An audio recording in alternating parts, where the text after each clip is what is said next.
کدوم زندگی واقعا. این کامنتی بود که یکی از بچه‌ها توی دوره جنگ برام گذاشت و اینجوری بودم که من وقتی برگردم با این جمله برمیگردم. حالتون چطوره؟ امیدوارم که خوب باشید یا حداقل بهتر باشید. بی نهایت دلم براتون تنگ شده بود، یعنی اصلا نمیدونید چقدر زیاد.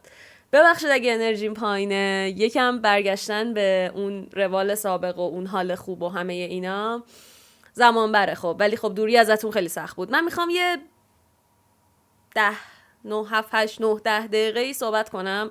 اگه حوصله دارید ببینید که ببینید، اگه حوصله ندارید این پارت رو اسکیپ کنید و بزنید برید پارت بعدی که اونجا یه ویدیوی خیلی بامزه‌ای آذر ماه با رضا و سینا گرفتیم راجع به اینکه تو زمستون چی میچسبه و خیلی ویدیو بامزه شد. واقعا دلم نمیومد نذارمش. میتونید الان اینو اسکیپ کنید که میخوام حرف بزنم که خیلی هم جالب نیست، واقعا میتونید اسکیپ کنید برید اونو ببینید. اما اگه الان اینجایین و دارین نگاه میکنین، حس میکردم که این 5-6 ماه نبودنه رو باید با یه مکالمه‌ای باهاتون پر کنم. یعنی حس میکردم که یهو برم سراغ یک ویدیوی قدیمی یا بعد شروع کنم رکورد یک ویدیوی جدید، یه چیزی این وسط خالیه. اول اینکه 6 ماه به شدت سختی بود. آخرین ویدیوهایی که از من الان روی یوتیوبه مثل شب راید و گپ تایم و اینا همش راجع به اینه که من دارم راجع به این صحبت میکنم که چقدر مهمه که زندگی تو داری چجوری میگذرونی، نباید ناراحت باشی، باید بری رو به جلو و همه اینا. دوستان من خوردم. زندگی واقعا این شکلی نیست. یعنی یک اتکی به من زد توی این بازه زمانی که من واقعا یعنی من تا حالا اینجا نبودم. الانم خیلی دلم نمیخواد راجع به این حرف بزنم که چه قور بزنم که چقدر ناراحتم، چقدر فلانم، چقدر دلو بلو اینا، ولی به خاطر این میخوام اینو بگم که اگه الان حالتون بده و حالتون خوب نیست خیلی طبیعیه. من وقتی خودم انقدر حالم بده، چیزی که بیشتر بهش فکر میکنم اینه که وقتی من انقدر جای بدیم بقیه آدما کجان؟ چون مغز من اصلا برای ناراحت بودن دیزاین نشده. من برای این حجم از غم و استرس، مثلا برای اینکه این حجم از غم و استرس رو بیشتر از یک روز تحمل کنم ساخته نشدم. من همش دنبال اینم که یه جوری حال خودم رو بهتر کنم، یه جوری انرژیم رو ببرم بالا. و وقتی من برای مدت اینقدر طولانی زیر این بار موندم و خیلی سخت دارم با اضطراب، غم، ناراحتی، بغض و همه اینا میجنگم، فقط به این فکر میکنم که آدمایی که سخت‌تر با این مسائل همیشه کنار میومدن الان تو چه حالی هن. در نتیجه اگر واقعا الان توی روزای خوبتون نیستین واقعا حق دارین. هرچند که من خودم خیلی دارم، من خودم واقعا انرژی شروع کردن رو نداشتم، ولی اینجوری شدم که شاید این اون چیزیه که منو گره میزنه به این که بتونم خودم رو بکشم یه ذره بالاتر، بتونم یه ذره حال خودم رو بهتر کنم. اصلا فکر نمی کردم شروع کنم، یعنی اصلا اینجوری بودم با همه دوستام که میگفتن که مثلا حالا زمزمه های بس شدن اینترنت که بود، میگفتن چیه برنامه، چیکار می‌خوای بکنی و اینا، به همه اینجوری بودم من اصلا در خودم نمیبینم. مثلا انرژی خوبی که الان بخوام به کامیونیتیم بدم، به مخاطبم بدم و ندارم. برای همین اصلا نمیدونم باید چی کار کنم. اصلا فکر نمی کنم بتونم برگردم. اصلا اون بار استرابشو نمیتونم تحمل کنم. ولی در نهایت اینجام، چون در نهایت حس کردم، یعنی به این نتیجه رسیدم که شاید تنها چیزی که بتونه حالمو خوب کنه همینه. در نتیجه میفهمم چقدر همه چی سخته، ولی هممون باید پاشیم و هممون باید ادامه بدیم. خیلی برام غیر قابل باوره که این 6 ماه گذشت. توی این 6 ماه من 29 بهمن تولدم بود و اینجوری بودم امسال اولین سالیه که مثلا من کامیونیتیمو دارم و اینا، امسال تولدم قطعا خیلی جالب میشه. بعد رفته بودم از مثلا همون آذر اینا یه سری ویدیو گرفته بودم که اینا رو وصل کنم به هم دیگه، بهمن یه ویدیو خیلی جالبی مثلا ادیت کنم که خب نشد. یهو دستت بیاد. برای عید کلی پلن داشتم براتون کانتنت های جالب بسازم که خب اونم نشد، ولی مهم نیست. من واقعا برگشتم که ادامه بدم و بریم جلو و همه اینا. 3-4 تا موضوع بود که می‌خواستم راجع بهش صحبت کنم. یکیش که احتمالاً الان همه می‌خواستین بپرسین و اینا، ویجیلنده که ویجیلند چی شد، به کجا رفت، این تیم چه اتفاقی براش میفته، چرا خدافظی کردین، چرا اومدین بیرون. خب این همون جوری که میدونین یه تصمیم تیمی بوده، یک روند تیمی بوده، یه نقطه شروع و یه نقطه پایانی داشته و به زودی توی یک ویدئویی کل تیم راجبش صحبت میکنیم و من راجبش چیزی نمیگم.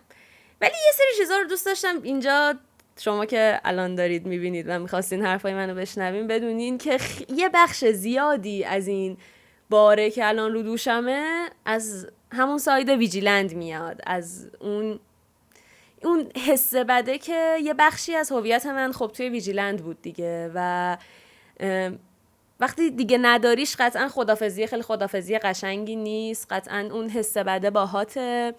مثلا اولین جایی که من خورد تو صورتم اونجایی بود که من خب خیلی عادت داشتم برم کامنت های ویجیلند رو بخونم، برم مثلا شوهایی که خودم ساختم مثلا ببینم نظرتون راجبش چی بوده و اینا، و اومدم برم کامنت ها رو بخونم و دیدم اوه دسترسی ندارم به چنل و اینا، و اونجا اینجوری بودم که مثلا یه چیزی که حس میکنی مثلا میراث توئه اونجاست و انگار نیست. خیلی غم انگیزه دیگه، ولی مهم نیست، ما ازش مووان میکنیم. قطعا من برنامه ها رو به ساختنشون ادامه میدم. من یک شوق خیلی زیادی به ساختن شو دارم، یعنی اونقدر که شو ساختن رو دوست دارم و دوست دارم شوهای جالب بسازم، هیچی رو میتونم بگم در دنیا اونقدر دوست ندارم. و خب این چنل ولاگ بود همیشه و من شوها رو همه رو تو ویجیلند میساختم. الان میتونه اتفاقای جالبی بیفته و حالا نمیدونم بهم بگید که اگه تو این چنل شو بذارم میبینید یا نه. این از داستان ویجیلند که میگم ما قطعا با تیم به زودی در یک ویدئویی که همه هستیم توضیحش میدیم. و آره همین دیگه، میخواستم بگم تو این 6 ماه چیا رو تجربه کردم، چیا ناراحتم کرد. هنوز ناراحتم، هنوز این بار 5میه که دارم این ویدیو رو رکورد میکنم و امیدوارم آخریش باشه، چون این تا همش تا یه جایی رکورد کردم بعد ناراحت شدم رکورد رو قطع کردم. امیدوارم واقعا از این به بعد چیزای بهتری تجربه کنیم، بتونیم از این غم گذر کنیم، بتونیم از این استرابا، از این حالای بعد، حالا من دارم خیلی همش راجع به چیزایی که خودم درگیرشونم میگم، بتونیم همه اینا رو کنار بذاریم و یه خورده با حال بهتری روزامون رو بگذرونیم. من واقعا دارم براش تلاش میکنم و واقعا میخوام تو این چنل بهتر کنم کنار شما. برین ویدیو رو ببینین، برمیگردم ماچ بهتون. شب زیبای زمستونیتون بخیر باشه. ببین کی اینجاست.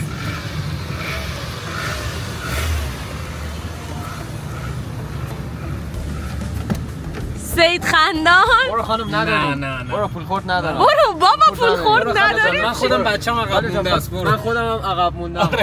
دوستان میشه اینا روشن کنی؟ سلام. ببینین کی اینجا. ما تو سوسیسیم ولی خب بچه‌ها اوکی خب جالب. پول مول چی دارین؟ چون دیگه یوتیوب پول نمیده.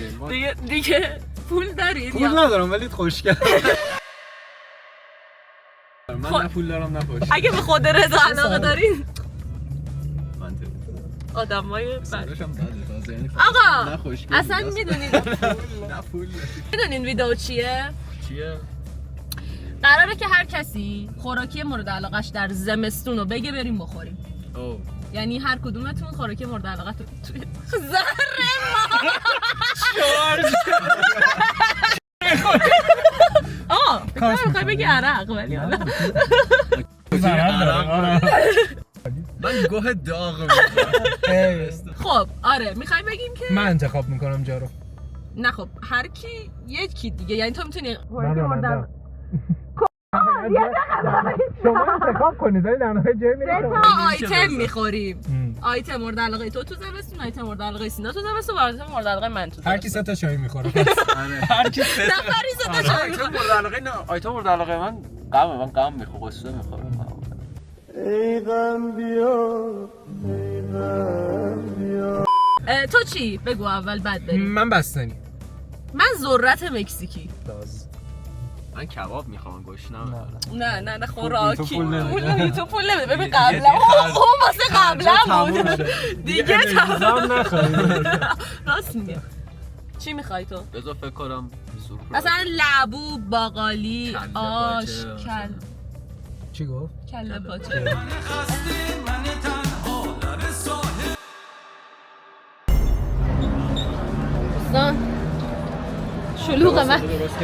شلوغ من نمیام تو. چرا؟ استرام اجتماعی میگیرم. تو تو معنی است تو کسی هستی که باعث استرام اجتماعی این در حالیه که الان میره تو آقا سلطان اومد بریم توش. موزیکی در جریانه. سطح ادا یا اول فصل متریال هر کدوم جلوش پسته جلوش پسته است. این قرمزا آفرین خیلی جای ادایی بود. آفرین. رضا رفت بستنی رو بیاره. میخوای ما بریم؟ چی؟ ما بریم. بستنی ها رو نمیگیم. راست میگی منطقی. رضا میمونه اون 3 تا بستنی. اون واسه وقتیه که به نفع من برم بگیرم و برم. اون یارو هست پرنگ که اشتباه میکنه. آره. الان میخوایم رضا رو پرنگ کنیم. میخوایم بریم جاش بذاریم. آره بستنیشو نخوریم. خیلی سرده. چرا یکی باید تو سرما بستنی بخوره؟ من هیچ وقت اینو نفهمیدم. نباید این کارو میچسبه. به کی به چی؟ همونجوری که تو گرما چای میچسبه. تو گرما چای نمیچسبه، تو سرما هم بستنی نمیچسبه. بذار البته الان تست میکنم. شاید من خرابم. من دارم بستنی وانیل و آلوالو رو میکنم و دقیقا مثل خام آلوالو چقدر خوشمزه است. صبونه ها میخوردیم. یه مرد همیشه نشون میده که اوکیه. در حالی که داره در حالی که فریز این فریز شد مرد.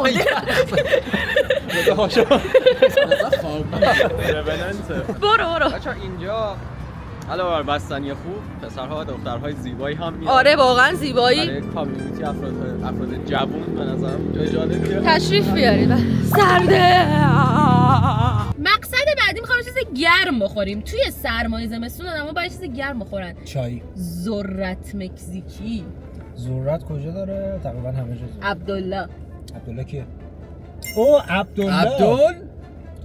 زنگ بزن بچه‌ها همه بیان. این خیلی جای اپیکیه. خیلی جای خوبیه. عبدالله بی‌نظیره. واقعا خوب. عبدالله بی‌نظیره. بریم عبدالله.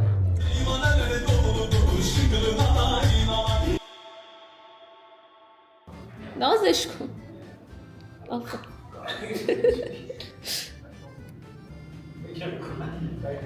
بچه اما عبدالله قبلا اینجا نبود، الان اینجا. من اینجا جدیدشو نیومدم. قبلا تو پارک بودم با عبدالله. نمادی از زندگی منه. ما با گرگ درگیر شدیم دوستان. به نظر من بهترین خوراکی دنیا ذرت مکزیکیه. سرت مکزیکی. دوستان آقا ذرت چیه؟ جالبیه. برمیگردیم رو من. زیبارویان کانال شبراید رو نمای مطلق واقعا شبراید. چه برگ های اینجا داریم. چیزی که زیباست این صحنه رو شما نگاه کنید چقدر این صحنه زیباست. خانم برون اینی که کاترینو قلیون. اینجا اینجا خوراک برگزاری فیلم ترسناک و جنگیری و انواع مراسم دعانویسی و این داستان است.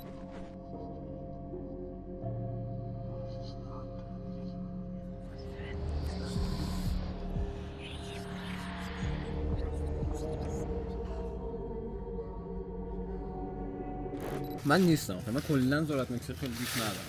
نه. ولی میخوریم خوبه. یعنی با جمع هر چی بخوری خوبه.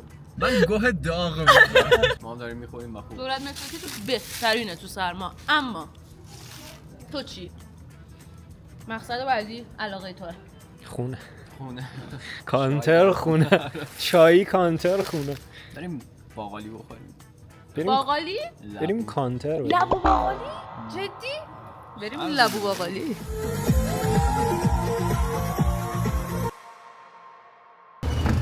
بازار تجریب در شکل ببخشید سید خندان دمیج وارد شده به خب چی بگیریم آقا سینا؟ باقالی دیگه. باقالی فقط لبو هم بگیریم. لبو هم بگیریم. لبو باحاله. یعنی چی قرمز می‌بینی؟ قرمز میشه. چقدر شلوغه. برو.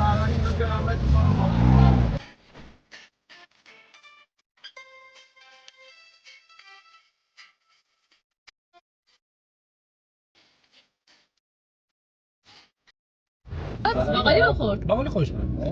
باقالی جالب. مرغوبه. باقالی جالب. خب خیلی داره معلومه الان اونو خوردی اسکلی. شما با پوست می‌خورید یا بی پوست؟ فشارم افتاد. فشار ببر بالا اسکل. من اینجوری میخورم. میامش تو دهنم پاشو در میارم. نه من همه رو میدم میپرم. واقعا خب همین مداد در میگیره. من همیشه حال میخورم. وقتی یاد اومد دوران بچگی همه با هم می‌خوردیم. آخه بدون پوست حال نمیده. اما مامانم میگفت که مریض میشی با پوست. بچه‌ها تو کامنت ها بنویسید که شما لبو رو با پوست میخورید. باقالی. ولی کلا حلیمو با شکر می‌خوردید یا نه؟ نمک معلوم. شکر. من جدی با جفتش اوکی ام. آره من خیلی فرق نداره ولی نمک ترجیحم دیگه. شکر ولی ترجیحم. شکر دارچین. بریم حلیم بخوریم. یه ویدیو میخوام بگیرم الان که دیگه خیلی سیریم. فقط حلیم بخوریم. نه. سیریس؟ آبکی بخوریم. یعنی آبکی بخوریم. ولی کلا تو چرا انقدر زمستون دوست داری؟ زمستون تنم بیجونه نمیدونم اصلا وایبی که آدمو میگیره یه چیز دیگه است. تو موزیک چی گوش؟ سرما تو زمستون هر موزیکی میچسبه، شاد میچسبه، غمگین میچسبه، من دقیقاً نسبت تابستون اینجوریم. مثلا من اینجوریم که فکت وجود داره. اینو جا داره که اعلام کنم. تابستون رو فقط افراد پولدار دوست دارن. به خدا اگه من پول داشته باشم که واقعا میتونن خوش بگذرونن تو تابستون، چون افراد فقیر واقعا فقط پاره میشن تو تابستون. کولر هم نداره.